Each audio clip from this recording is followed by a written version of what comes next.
ঘুম ঠিক নেই, রাতে জেগে থাকে, দিন রাতের রুটিন উল্টে গেছে। অনেক বাবা মাই আমাদের কাছে এসে বলেন, আমার বাচ্চার অটিজম এবং ঘুমের ঠিক নাই, রাতের ঘুম একেবারেই উল্টে গেছে। রাতে দৌড়ায়, লাফায়, চিৎকার করে, স্লিপ সাইকেলের কোনো ঠিক নেই এবং ওর কারণেই আমরা কেউই ঠিকমতো ঘুমাতে পারি না, সারা দিন ক্লান্ত লাগে।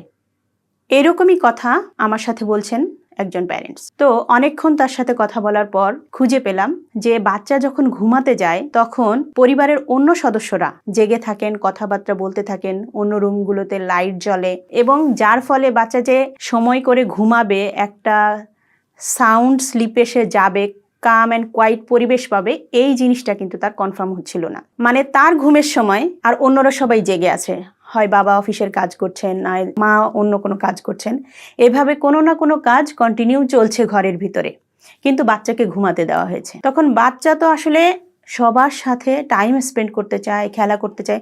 বিশেষ করে বাবা মা যারা জব করেন তাদের ক্ষেত্রে অনেক সময় যেটা দেখা যায় যে জবের থেকে বাবা মা বাসায় ফেরার পরে এই যে সারা দিনটা যে সে সময়টা পায়নি বাবা মার কাছ থেকে, তখন সেই সময়টা কিন্তু সে আদায় করে নিতে চায় এবং সে চায় যে সেই সময়টাতে বাবা মা তার সাথে খেলা করুক। তো বাচ্চার এটা সাইকোলজি। কিন্তু বাবা মা তো ওই সময় অফিস করে এসে ক্লান্ত, তারপর আবার নিয়মিতভাবে তাদের যখন ঘুম হচ্ছে না, তারা চায় ঝটপট একটু বাচ্চা যদি ঘুমিয়ে যায় তাহলে ঘরের কাজগুলো কমপ্লিট করে তারাও ঘুমাতে পারে। তার মানে দুই পক্ষের কারোরই আশা পূরণ হচ্ছে না। বাচ্চাও প্রপারলি বাবা মার কাছ থেকে সময় পাচ্ছে না, আবার বাবা মাও নিজেরা বিশ্রাম করবেন সেটারও ঠিকমতো সুযোগ পাচ্ছে না। তো এরকমভাবে অনেক সময় দিনের পর দিন চলে যাচ্ছে, তখন ক্লান্তি আস্তে আস্তে আরও বাড়ছে এবং এখানে ইরিটেশন তৈরি হচ্ছে। বাবা মা বাচ্চাকে হয়তো ধমক দিচ্ছে, তাড়াতাড়ি ঘুমাও, তাড়াতাড়ি ঘুমাও।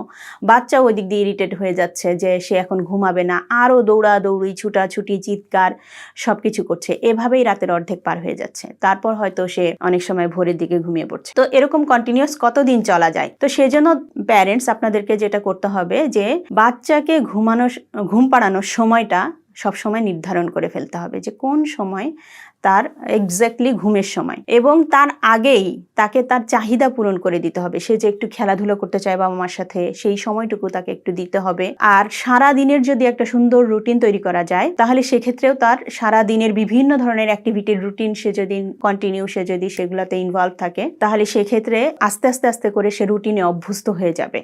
আর রাতে ঘুমাতে যাওয়ার আগেও তার একটা বেড টাইম রুটিন সেট করা খুব জরুরি, যে সে এই পরপর এই অ্যাক্টিভিটিগুলো করার পরে তাকে ঘুমাতে যেতে হবে, এটাতেও সে অভ্যস্ত হয়ে যাবে। যেমন এক্ষেত্রে যেগুলো করা যেতে পারে যে এভরি ডে সে যখন ঘুমাতে যাবে তার আগে তার একটা রুটিন থাকবে যে আমরা রাতেবেলা অনেক সময় ব্রাশ করি, তো বাচ্চাকে সেইভাবে অভ্যস্ত করাতে হবে। ব্রাশ করিয়ে তারপর হাত মুখ ধুয়ে একটু কমফোর্টেবল তাকে করে নিয়ে তারপর যদি তাকে একটু sensory based bed time routine activity কিছু করানো যায়, যেগুলো করলে সে অনেকটা কাম ডাউন হবে, সেক্ষেত্রে তাকে হালকা ডিপ প্রেশার ম্যাসেজ দিয়ে আস্তে আস্তে করে তারপরে একটু সং দেওয়া যেতে পারে, যেই গানগুলো বা মিউজিকগুলো শুনলে তার রিল্যাক্সেশন হবে, এই ধরনের কিছু তাকে অভ্যস্ত করে একটা নির্দিষ্ট সময়ে বেডে নিয়ে এই সম্পূর্ণ রুটিনগুলো যদি নিয়মিতভাবে কমপ্লিট করা যায় তাহলে সে অনেকটা রিল্যাক্স হবে এবং আস্তে আস্তে তার ঘুমের রুটিনটাও ঠিক হয়ে আসবে।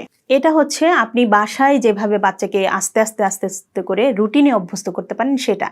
এছাড়াও তার জন্য যেটা জরুরি সেটা হচ্ছে থেরাপি ব্যবস্থায় তাকে নিয়ে আসা, কারণ যেহেতু তার দিনের পর দিন ঘুমের সমস্যা হচ্ছে তাহলে অবশ্যই তার ভিতরে কিছু সেন্সরি ওভারলোড নিশ্চয়ই আছে। তো সেই ক্ষেত্রে থেরাপিতে যদি আপনারা আসেন সেক্ষেত্রে আমরা আইএনডিআর যে হেল্পটা করতে পারি, তাকে যে সেন্সরি প্রোটোকল ব্যবহার করে কতগুলো থেরাপির ব্যবস্থা করে দিতে পারি। তারপরে নিয়মিতভাবে সেই থেরাপিগুলোর পাশাপাশি যদি তার প্রয়োজন হয় তাহলে সেখানে অ্যাডভান্স ব্রেন স্টিমুলেশন আমাদের আইএনডিআর আছে, যেটা আমরা প্রয়োজনে ব্যবহার করে থাকি, যার ফলে বাচ্চার যে ইন্টারনাল যে সেন্সরি প্রসেসিং সিস্টেম প্লাস তার যে অ্যাওয়ারনেস বিল্ড আপ হওয়া, তারপর ইমোশনাল রেগুলেশন হওয়া, এই সবগুলোতেই কিন্তু তার অনেকটা হেল্প হবে, যার ফলে সে আপনাকে আন্ডারস্ট্যান্ড করতে তার সুবিধা হবে, সে আপনার কমান্ড ফলো করতে তার সুবিধা হবে, আস্তে আস্তে সে রুটিনে অভ্যস্ত হবে এবং আপনি যেভাবে তাকে কমান্ড দিয়ে তাকে পরিচালনা করতে চান সেজন্য আপনার কথাগুলো বোঝে এবং শোনে, সেইভাবে কিন্তু সে আস্তে আস্তে তৈরি হতে থাকবে। তো দর্শক, আপনারা যদি এই ধরনের